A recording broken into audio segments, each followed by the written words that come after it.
নমস্কার বন্ধুরা, আপনারা জানেন ইতিমধ্যে উচ্চশ্রী প্রকল্পের আওতায় শিক্ষক শিক্ষিকাদের ট্রান্সফারের জন্য অনলাইন টিচার্স ট্রান্সফার মডিউল সম্পর্কে বিশদ আলোচনার জন্য সেই সম্পর্কে তথ্যের জন্য ওরিয়েন্টেশন প্রোগ্রামের আয়োজন করা হয়েছে স্কুলে সমস্ত জেলার পক্ষ থেকে। সেই সম্পর্কিত নোটিফিকেশনও আপনাদের আজকে আমরা দেখিয়েছি। এখন যেটা দেখাবো যে কীভাবে এই মডিউলে আবেদন করতে পারবেন, কোথায় গিয়ে আবেদন করবেন, কি কি ডকুমেন্টস লাগবে, প্রাথমিকের ক্ষেত্রে কি কি সুবিধা আছে, মাধ্যমিকের ক্ষেত্রে কিভাবে আবেদন করতে পারবেন, কারা আবেদন করতে পারবেন, কি কি এলিজিবিলিটি ক্রাইটেরিয়া, কিভাবে সেই আবেদন পরবর্তী স্তরে যাবে, রিজেক্ট হয়ে যেতে পারে কিনা, কোন গ্রাউন্ড থেকে আবেদন করবেন, সমস্ত ইনফরমেশন, কিভাবে আবেদন করবেন, সমস্ত ইনফরমেশন আজকের এই ভিডিওতে থাকছে। যারা এই ভিডিওটি দেখছেন অবশ্যই টিএপিজি এডুকেশনাল ফোরামের ইউটিউব চ্যানেলটি সাবস্ক্রাইব করে নেবেন এবং বেল আইকনে ক্লিক করে রাখবেন, যাতে নোটিফিকেশান এলেই আপনাদের কাছে পৌঁছে যায়, নতুন ভিডিও এলেই আপনাদের কাছে পৌঁছে যায়। চলুন তাহলে দেখে নিই আজকে যে প্রশ্নগুলো আপনাদের মনের মধ্যে আছে সেই প্রশ্নের উত্তর খোঁজার চেষ্টা করব একেবারেই এই ফ্রিকোয়েন্সি আস্কড কোয়েশ্চেন বা FAQ থেকে। যে ট্রান্সফার মডিউল আসছে সেটা কোথায়, কোন ওয়েবসাইট, নতুন কোনো ওয়েবসাইট নাকি কোথায় গিয়ে অ্যাপ্লাই করতে হবে আপনাদেরকে, পোর্টালটা কি নতুনভাবে আসছে, সমস্ত ইনফরমেশান এখানে দেখুন। প্রথমে বলে রাখি কোথায় গিয়ে আপনি আবেদন করবেন। আবেদন করার জন্য নতুন কোনো পোর্টাল নয়, osms.wbacd.gov.in এই সাইটে গিয়ে আপনাকে আবেদন করতে হবে। কিভাবে আবেদন করবেন আপনাদের দেখাবো। আপনারা জানেন IOSMS এর যে পোর্টালটি আছে সেখানে টিচার ট্রান্সফার এই অপশন আছে। সম্ভবত এখানে গিয়ে আপনাকে আবেদন করতে হবে। এই টিচার ট্রান্সফার এই অপশানে ক্লিক করলে এখানে যে টিচার লগ ইনের অপশান আসবে এখানে আপনাকে সিলেক্ট করে নিতে হবে যে আপনার স্কুলটি প্রাথমিক না মাধ্যমিক, অর্থাৎ প্রাথমিক হলে প্রাইমারি, মাধ্যমিক হলে অথবা জুনিয়র হাই হলে বা HS হলে সেখান থেকে সেকেন্ডারিটা সিলেক্ট করে নিতে হবে আপনাকে। এরপর যেটি করতে হবে যে আপনার সাব ডিভিশন এখান থেকে সিলেক্ট করে নিতে হবে। তারপর আপনাকে টিচার ইউনিক কোড দিয়ে দিতে হবে এখানে। এই টিচার ইউনিক কোড কোথায় পাবেন? এটি একটি 8 ডিজিটের কোড। এটা প্রাথমিকের যে সমস্ত শিক্ষক শিক্ষিকা আছেন তারা সরাসরি পেয়ে যাবেন SI এর কাছ থেকে, যারা মাধ্যমিক বিদ্যালয়ে আছেন তারা পেয়ে যাবেন HOI এর কাছ থেকে, অথবা আপনি আপনার বিদ্যালয়ের যে পে স্লিপ আছে সেখানেও পেয়ে যেতে পারেন। এখানে যে 8টা ডিজিট থাকছে তার প্রথম 4টে ডিজিট থাকবে অ্যালফাবেট, অর্থাৎ সেখানে A to Z যে কোনো অ্যালফাবেট থাকবে, পরের যে 4টে ডিজিট সেখানে নাম্বার থাকবে, অর্থাৎ 0 থেকে 9 এই ডিজিটগুলো থাকবে। আপনাদের দেখাবো আমরা যে কীরকমভাবে আপনি পে স্লিপের মধ্যেও পেয়ে যেতে পারেন। দেখুন এই একটি পে স্লিপ আপনাদের দেখাচ্ছি, যেখানে দেখুন এমপ্লয়ি আইডি এই জায়গায় আপনি কিন্তু পেয়ে যাবেন আপনার এই ইউনিক আইডি। এরপর আপনাকে যেটি দিতে হবে প্যান কার্ড এবং তারপর ক্যাপচা দিয়ে দিতে হবে, দিয়ে লগ ইন অপশানে ক্লিক করতে হবে। লগ ইন অপশানে ক্লিক করলেই আপনার কিন্তু ইমেল এবং মোবাইলে ভেরিফিকেশান কোড যাবে। তাহলে আপনার যদি ইমেল বা ভেরিফিকেশান কোড অলরেডি আপনার IOSMS এর পোর্টালে আপডেট করা না থাকে সেক্ষেত্রে আপনাকে HOI-কে রিকোয়েস্ট করুন যাতে তিনি আপনার মোবাইল নাম্বার এবং ইমেল আইডি যেন আপডেট করে দেন। এরপর আমরা দেখাবো তাহলে কিভাবে কোথায় আবেদন করবেন সেই সংক্রান্ত তথ্য আপনারা পেয়ে গেলেন। IOSMS এর osms.wbacd.gov.in এখানে গিয়ে আপনি আবেদন করতে পারেন। আপনার ইউনিক আইডি লাগবে, প্যান কার্ডের নাম্বার লাগবে অর্থাৎ প্যানের নম্বর লাগবে এবং মোবাইল নাম্বার, ইমেল আইডি এইগুলো লাগবে, কারণ ভেরিফিকেশান কোড যাবে। এবং সেক্ষেত্রে আপনি কোথায় পাবেন আপনার ইউনিক আইডি সেটাও আমরা বলে দিয়েছি আপনাদের। এরপর যেটা হচ্ছে কোন কোন এলিজিবিলিটি ক্রাইটেরিয়া থাকতে হবে আপনার আবেদন করার ক্ষেত্রে, আপনার কোন কোন ক্রাইটেরিয়া ম্যাচ করতে হবে, সেক্ষেত্রে কারা কারা আবেদন করতে পারবেন একবার দেখে নিন। অ্যাটলিস্ট 5 ইয়ার্স, নতুন যে স্কুলে আপনি পড়াচ্ছেন, নতুন যে স্কুলে আপনি আছেন সেই স্কুলে আপনাকে 5 বছরের চাকরি করতেই হবে, 5 বছর মিনিমাম থাকতেই হবে।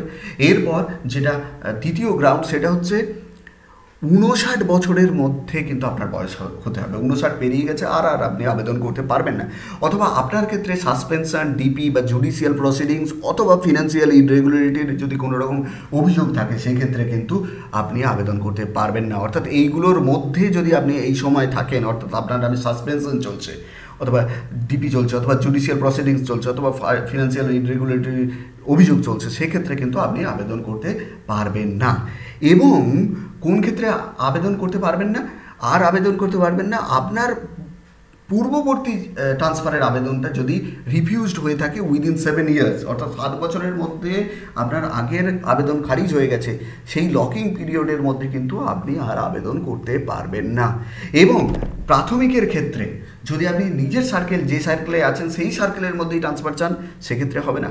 মাধ্যমিকের ক্ষেত্রে যদি আপনি যে স্কুলে আছেন বর্তমানে সেখান থেকে 25 কিলোমিটারের মধ্যে ট্রান্সফার চাইছেন, তাহলে আবেদন করতে পারবেন না। তাহলে পরিষ্কার হলো যে এলিজিবিলিটি ক্রাইটেরিয়া কী কী। এরপর আপনাদের দেখাবো যে কোন কোন গ্রাউন্ডে আপনি অ্যাপ্লাই করতে পারবেন। 1 নম্বর, আপনি যদি কোনো রকম সিরিয়াস ডিজিজে ভোগেন সেক্ষেত্রে অ্যাপ্লাই করতে পারবেন। আপনি যদি পিএইচ ক্যান্ডিডেট হন, অ্যাপ্লিক্যান্ট হন, অর্থাৎ 40% অর অ্যাবভ ফিজিক্যালি হ্যান্ডিক্যাপ্ট হন, সেক্ষেত্রে আপনি আবেদন করতে পারবেন। অথবা আপনি যদি শিক্ষিকা হন এবং সিরিয়াস প্রবলেম ফেস করছেন স্কুল অ্যাটেন্ডিংয়ের জন্য, কী কারণ সেটা হতে পারে আপনার ডাইভোর্সের কারণে অথবা আপনার হাজব্যান্ডের মৃত্যুর কারণে হতে পারে, সেই ক্ষেত্রে আপনি আবেদন করতে পারেন। অথবা যদি শিক্ষক শিক্ষিকা 57 বছর বা তার বেশি বয়স হয়, সেক্ষেত্রেও হোম ডিস্ট্রিক্টে ট্রান্সফারের জন্য আবেদন করতে পারেন। এবং এরপরও যেটা 5 নম্বরে আছে সেটা খুব গুরুত্বপূর্ণ, যে একটা ভ্যালিড রিজন থাকতে হবে, যে কোনো ভ্যালিড রিজন, এর বাইরেও যে কোনো ভ্যালিড রিজন থাকলে সেই গ্রাউন্ডেও অ্যাপ্লাই করা যাবে। তাহলে এই সমস্ত গ্রাউন্ডে কিন্তু অ্যাপ্লাই করতে পারবেন। এরপর আমরা যেটা বলবো সেটা হচ্ছে প্রাথমিকের ক্ষেত্রে কীভাবে অ্যাপ্লাই করবেন, মাধ্যমিকের ক্ষেত্রে অ্যাপ্লাই কীভাবে করবেন। প্রাথমিকের ক্ষেত্রে হায়ারার্কি কীভাবে আছে, পরপর কীভাবে আছে, মাধ্যমিকের ক্ষেত্রে কীভাবে আছে, সমস্তটা আপনাদের জানাবো। প্রাথমিকের ক্ষেত্রে কিভাবে আবেদন করবেন, একেবারে প্রথমে এখানে পরপর হায়ারার্কি আছে, আপনি আবেদন করবেন, তারপর সেটা যাবে এসআইয়ের কাছে, সেখান থেকে কোথায় যাবে সবটা আপনাদের দেখাবো। প্রথমে আসুন যে আপনি আবেদনকারী, আপনি কি কি করতে পারবেন, আপনার যে প্রশ্ন তার উত্তর আমরা দেব, এখান থেকেই দেব। দেখুন, প্রথমে আপনি কটি স্কুল সিলেক্ট করতে পারবেন, আপনি 3টি স্কুল সিলেক্ট করতে পারবেন। এবং সেক্ষেত্রে মাথায় রাখবেন যে পিটিআরটা আপনাকে দেখে নিতে হবে, পিপল টিচার রেশিও। সেখানে যদি পিপল টিচার্স রেশিও যদি কম হয়, অর্থাৎ কম মানে হচ্ছে সেখানে টিচার বেশি আছে আর পিপল বা স্টুডেন্ট কম আছে, অর্থাৎ এনরোলমেন্ট কম, সেক্ষেত্রে যদি আপনি অ্যাপ্লাই করেন সেক্ষেত্রে রিজেকশানের সম্ভাবনা আছে। সেই জন্যে এইটা অ্যাভয়েড করতে হবে, অর্থাৎ যে স্কুলগুলো লো পিটিআর আছে সেগুলো অ্যাভয়েড করুন, হাই পিটিআর যুক্ত স্কুলগুলোকে চয়েস করুন। 2 নম্বর প্রশ্ন, যে আমি কি 3টি স্কুল 3টি জেলা থেকে সিলেক্ট করতে পারি, অর্থাৎ 3টি স্কুল 3টে আলাদা আলাদা জেলায় সিলেক্ট করতে পারি? হ্যাঁ, পারেন। সেক্ষেত্রে আপনি ইন্টার ডিস্ট্রিক্ট ট্রান্সফার মেনু যে থাকবে সেটা আপনি ব্যবহার করতে পারেন, অর্থাৎ 3টি স্কুল 3টি জেলায়, ভিন্ন জেলায় আপনি সিলেক্ট করতে পারেন। আপনি যদি এইচটি হন, হেড টিচার হন, সেক্ষেত্রে কি আবেদন করতে পারবেন? হ্যাঁ, পারবেন। এইচটি হলেও আবেদন করতে পারবেন, তবে যে স্কুলে যেতে চাইছেন সেই স্কুলে যেন এইচটির পোস্ট ভ্যাকেন্ট থাকে।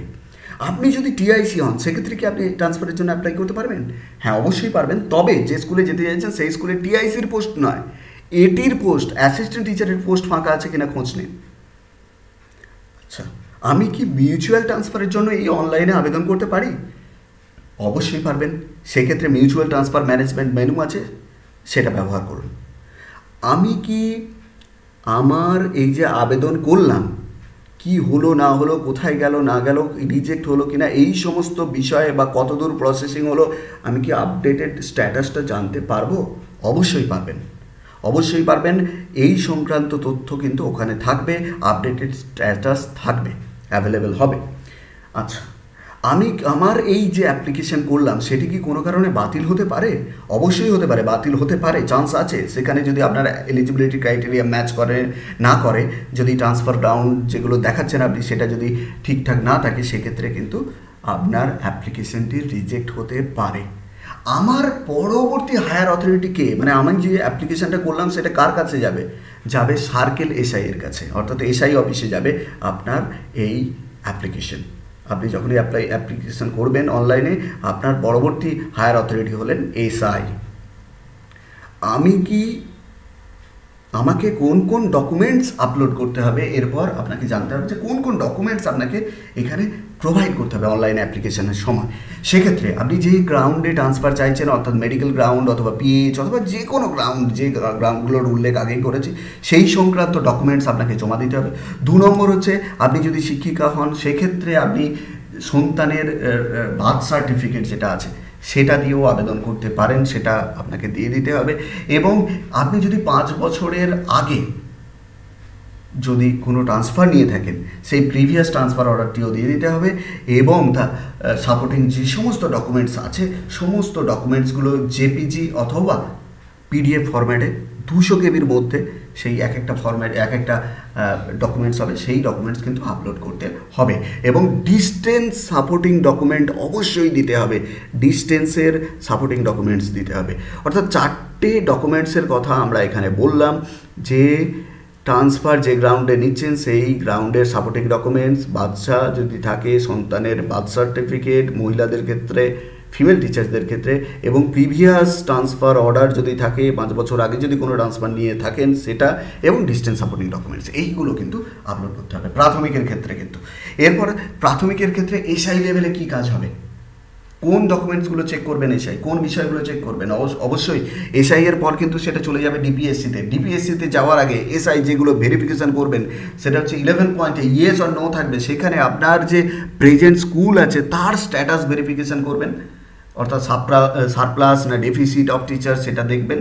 এবং যে স্কুলের জন্য আপনি অ্যাপ্লিকেশান করছেন সেই গ্রাউন্ডটা, কোন গ্রাউন্ডে আপনি অ্যাপ্লিকেশান করছেন, আপনার অ্যাপ্লিকেন্টের যে সমস্ত তথ্যগুলো দিয়েছেন সেগুলোও কিন্তু ভেরিফাই করবেন। অর্থাৎ ট্রান্সফারের রিজনটা ভ্যালিড কিনা, ট্রান্সফারের জন্য আবেদন করার আগে আপনি কতদিন সার্ভিস করেছেন, মিনিমাম 5 বছর এখানে সার্ভিস করতেই হবে, সেটা ভ্যালিড কিনা, লিটিগেশন আছে কিনা, প্রিভিয়াস ট্রান্সফার রেকর্ড আছে কিনা, ট্রান্সফার রিফিউজাল হয়েছিল কিনা 7 ইয়ার্সের মধ্যে, সেইগুলো কিন্তু চেক করবেন। এবং তার ভিত্তিতেই ইয়েস অর নো করবেন। এই ক্ষমতা কিন্তু এসআই এর হাতে। তারপর তিনি সেটা ফরওয়ার্ড করে দেবেন ডিপিএসসিকে। এবং এখানে প্রশ্ন আসছে, আমার এই আবেদন কি এসআই রিজেক্ট করে দিতে পারেন, আমাকে ফেরত দিতে পারেন? অবশ্যই পারেন। এবং সেক্ষেত্রে কারণ দর্শাবেন, তিনি কারণ দেখিয়ে দেবেন, কারণ সেখানে মেনশন করে দেবেন, দিয়ে আপনাকে ফেরত পাঠাতে পারেন।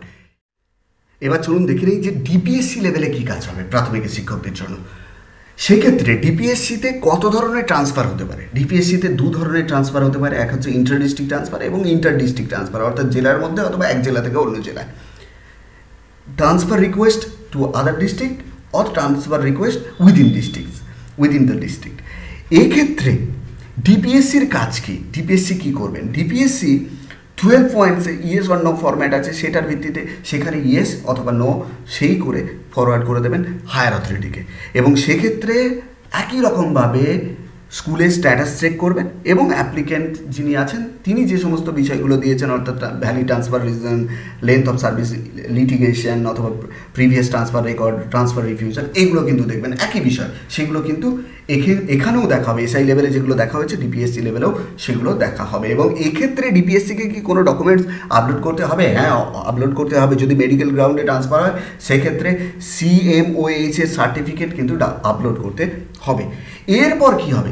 এরপর হচ্ছে যদি ইন্টার ডিস্ট্রিক্ট ট্রান্সফার হয়, অর্থাৎ নিজের জেলার মধ্যে যদি ট্রান্সফার আপনি চেয়ে থাকেন, সেটা হচ্ছে এখানে এই ডিপিএসসিতে সেই প্রবলেমটা সলিউশন হয়ে যাবে। এখানেই আপনাকে ট্যাগ করে দেওয়া হবে এবং আপনার ট্রান্সফার অর্ডার ইস্যু হয়ে যাবে, অনলাইনেই ট্রান্সফার অর্ডার ইস্যু হয়ে যাবে। অর্থাৎ আপনি যদি ইন্টার ডিস্ট্রিক্ট ট্রান্সফার চেয়ে থাকেন সেক্ষেত্রে ডিপিএসসিতেই আপনার সমস্যার সমাধান হয়ে যাচ্ছে। কিন্তু যদি ইন্টার ডিস্ট্রিক্ট ট্রান্সফার হয়, অর্থাৎ এক জেলা থেকে অন্য জেলায় যদি ট্রান্সফারের বিষয় থাকে, সেখানে কিন্তু ডিপিএসসিতে এই কাজটা হবে না। ডিপিএসসি এখান থেকে ফরওয়ার্ড করে দেবেন WBBPE-কে, অর্থাৎ West Bengal board of primary এডুকেশনে, এবং সেখানে প্রসেসিং হবে। এক্ষেত্রেও প্রশ্ন যে ডিপিএসসিকেই সেই আবেদন সার্কেল এসআইকে ব্যাক করে দিতে পারেন? হ্যাঁ, পারেন। এক্ষেত্রেও যদি ভ্যালিড কারণ থাকে সেই কারণ দেখিয়ে তিনি ফেরত পাঠিয়ে দিতে পারেন। প্রাথমিকের ক্ষেত্রে আপনারা দেখলেন যে কিভাবে এসআই লেভেলে, ডিপিএসসি লেভেলে আপনার প্রসেসিং হবে। এরপর আপনারা যেটা দেখবেন সেটা হচ্ছে অ্যাপ্লিকেন্ট লেভেল, সেকেন্ডারি এডুকেশনের ক্ষেত্রে, মাধ্যমিকের ক্ষেত্রে কী হবে। চলুন প্রশ্নের উত্তর আমরা দেখব যে অ্যাপ্লিকেন্ট যারা আবেদন করবেন তাদের ক্ষেত্রে কী হবে। কটা স্কুল সিলেক্ট করতে পারবেন? একই রকম ব্যাপার, এক্ষেত্রেও 3টে স্কুল সিলেক্ট করতে পারবেন। HMরা কি অ্যাপ্লাই করতে পারবেন আবেদনের জন্য? অবশ্যই পারবেন। যে স্কুলে যেতে চাইছেন সেই স্কুলে যেন HM পোস্ট ভ্যাকেন্ট থাকে। HMরা কি আবেদন করতে পারবেন? হ্যাঁ, পারবেন, কিন্তু নতুন স্কুলে যেন AT পদ ফাঁকা থাকে এবং তারা যে জয়েন করবেন HM পদে নয়, AT পদেই নতুন স্কুলে জয়েন করবেন। টিআইসির কি ট্রান্সফারের জন্য অ্যাপ্লাই করতে পারেন? অবশ্যই পারেন। নতুন স্কুলে যদি এটির পোস্ট ফাঁকা থাকে তাহলে সেখানে আবেদন করবেন এবং নতুন স্কুলে টিআইসি হিসাবে নয় এটি হিসাবেই জয়েন করবেন। এখানেও কি অনলাইনে স্ট্যাটাস পাওয়া যাবে, যে প্রক্রিয়াটা কত দূর হয়েছে, আপডেটেড স্ট্যাটাস কি পাওয়া যাবে? হ্যাঁ, অবশ্যই পাওয়া যাবে, ওয়েবসাইটে আপডেটেড স্ট্যাটাস পাওয়া যাবে। এক্ষেত্রে কি আমার অ্যাপ্লিকেশান রিজেক্ট হয়ে যেতে পারে হায়ার অথরিটির দ্বারা? হ্যাঁ পারে, অ্যাপ্লিকেশান রিজেক্ট হয়ে যেতে পারে। এক্ষেত্রে আপনার হায়ার অথরিটিকে পরপর সিকোয়েন্স অনুযায়ী হায়ারার্কি যদি দেখা হয়, এরপরেই আপনার HOI অর্থাৎ আপনার স্কুলের প্রধান যিনি আছেন, হেডমাস্টার মশাই হতে পারেন, হেডমিস্ট্রেস হতে পারেন, টিআইসি হতে পারেন, তারাই কিন্তু আপনার পরবর্তী হায়ার অথরিটি। অর্থাৎ আপনি যে আবেদন করছেন চলে যাবে সরাসরি HOI এর কাছে। Which documents I need to upload, কোন ডকুমেন্টস আপনাকে আপলোড করতে হবে, একই রকম প্রাথমিকের মতনই এখানেও ব্যাপার যে আপনি কোন গ্রাউন্ডে ট্রান্সফার চাইছেন সেটার সাপোর্টিং ডকুমেন্টস, বাচ্চার বার্থ সার্টিফিকেট যদি আপনি ফিমেল টিচার হন, অথবা যদি আপনি প্রিভিয়াসলি ট্রান্সফার নিয়ে থাকেন সেক্ষেত্রে সেই ট্রান্সফারের অর্ডার, অথবা ডিস্টেন্স সাপোর্টিং ডকুমেন্ট, এবং সবকটাই PDF বা JPG ফরম্যাটে 200 KBর মধ্যে আপলোড করতে হবে। এরপর আপনি যে আবেদন করে দিলেন সেই আবেদনপত্র কোথায় যাবে? চলে যাবে ডিরেক্টলি HOI এর কাছে। এবং সেক্ষেত্রে HOI-কে কি কোনো ডকুমেন্টস আপলোড করতে হবে? হ্যাঁ, অবশ্যই করতে হবে। নো অবজেকশন সার্টিফিকেট বা NOC, সেটা কিন্তু স্কুল অথরিটির NOC লাগছে এবং সেটা HOI-কেই সাবমিট করতে হবে, আপলোড করতে হবে। এবং HOI এর কাজ কি? HOI এর কাজ হলো 11 পয়েন্টসে ইয়েস অর নো চেক করা, এবং সেক্ষেত্রে 11 পয়েন্টস যেগুলো থাকবে সেটা হচ্ছে স্কুলের স্ট্যাটাস সম্পর্কিত এবং যিনি আবেদন করছেন তার সম্পর্কিত। এই সম্পর্কিত প্রাথমিকের ক্ষেত্রে যা যা নিয়ম ছিল এক্ষেত্রেও, অর্থাৎ অ্যাপ্লিকেন্টের ট্রান্সফারের গ্রাউন্ড বা রিজনটা ভ্যালিড কিনা, তার লেন্থ অফ সার্ভিস, লিটিগেশন আছে কিনা, প্রিভিয়াস ট্রান্সফার রেকর্ড আছে কিনা, ট্রান্সফার রিফিউজাল হয়েছিল কিনা উইদিন 7 ইয়ার্স, সেইগুলোও কিন্তু থাকবে। এরপর যেটা জানতে হবে সেটা হচ্ছে HOI can send application back to the applicant. খুব গুরুত্বপূর্ণ প্রশ্ন, যে HOI-রা কি পাঠিয়ে দিতে পারেন ফেরত অ্যাপ্লিকেশান? আমি আবেদন করলাম, আবার আবেদন কি আমাকে ফেরত পাঠিয়ে দিতে পারেন? অবশ্যই পারেন। যদি ভ্যালিড রিজন থাকে সেই রিজন দেখিয়ে কিন্তু আবেদন ফেরত পাঠিয়ে দিতে পারেন HOI। সেই ক্ষমতা কিন্তু HOI এর হাতে আছে। আচ্ছা, এরপর তিনি যদি আপনার আবেদনটি ফরওয়ার্ড করে দেন, কোথায় ফরওয়ার্ড করবেন? পরবর্তী হায়ার অথরিটি DI এর কাছে ফরওয়ার্ড করে দেবেন, এবং DI পরবর্তী হায়ার অথরিটি অর্থাৎ WBSSC তার কাছে ফরওয়ার্ড করে দেবেন সেকেন্ডারির ক্ষেত্রে, মাধ্যমিকের ক্ষেত্রে। এবং সেক্ষেত্রেও DI-রা এই 11 পয়েন্টস যে ফরম্যাট আছে সেটা চেক করে নেবেন, এবং সেখানে একই রকমভাবে স্ট্যাটাস অফ স্কুল এবং অ্যাপ্লিকেন্টের বিষয়ে তথ্যগুলো কিন্তু ভেরিফাই করে নেবেন, যে ভ্যালিড ট্রান্সফার রিজন আছে কিনা, লেন্থ অফ সার্ভিস ঠিকঠাক আছে কিনা, লিটিগেশন আছে কিনা, প্রিভিয়াস ট্রান্সফার রেকর্ড আছে কিনা, সেক্ষেত্রে ট্রান্সফারের রিফিউজাল আছে কিনা উইদিন 7 ইয়ার্স, সেগুলো কিন্তু চেক করে নেবেন। DI এর তরফ থেকে কি কোনো ডকুমেন্টস আপলোড করতে হবে? হ্যাঁ, আপলোড করতে হবে। যদি সেটা মেডিকেল গ্রাউন্ডে হয় তাহলে CMOH এর সার্টিফিকেট DI-কে কিন্তু আপলোড করতে হবে। এবং DIS কি কোনোভাবে আপনার আবেদন ফেরত পাঠাতে পারেন? হ্যাঁ, আপনার আবেদন ফেরত পাঠাতে পারেন যদি ভ্যালিড রিজন থাকে, সেক্ষেত্রে যে আপনার কোনো মতেই আবেদনটা গ্রাহ্য করা যাচ্ছে না, আপনার এই ট্রান্সফারের আবেদনকে মান্যতা দেওয়া যাচ্ছে না, সেক্ষেত্রে আপনাকে কিন্তু ফেরত পাঠাতে পারেন। এই যে তথ্যগুলি আপনাদের সামনে আমরা নিয়ে এলাম, আপাতত এই তথ্যগুলো পাওয়া গেছে। এরপর দেখুন আপনাদের যে স্কুলে যে ওরিয়েন্টেশন প্রোগ্রাম হচ্ছে সেখানে কি জানানো হচ্ছে, এবং তার বেসিসেই আপনারা আবেদন করতে থাকুন। এই সংক্রান্ত নিশ্চয়ই নোটিফিকেশন আসবে, তারপর আপনারা কনফার্ম হয়ে যাবেন এবং আবেদন করতে পারবেন। এই সংক্রান্ত আরও ইনফরমেশান পেলে আপনাদের সামনে নিয়ে আসবো, ততক্ষণ সঙ্গে থাকুন এবং অবশ্যই TFPG এডুকেশনাল ফোরাম এই ইউটিউব চ্যানেলটি সাবস্ক্রাইব করে দিন। সঙ্গে থাকুন।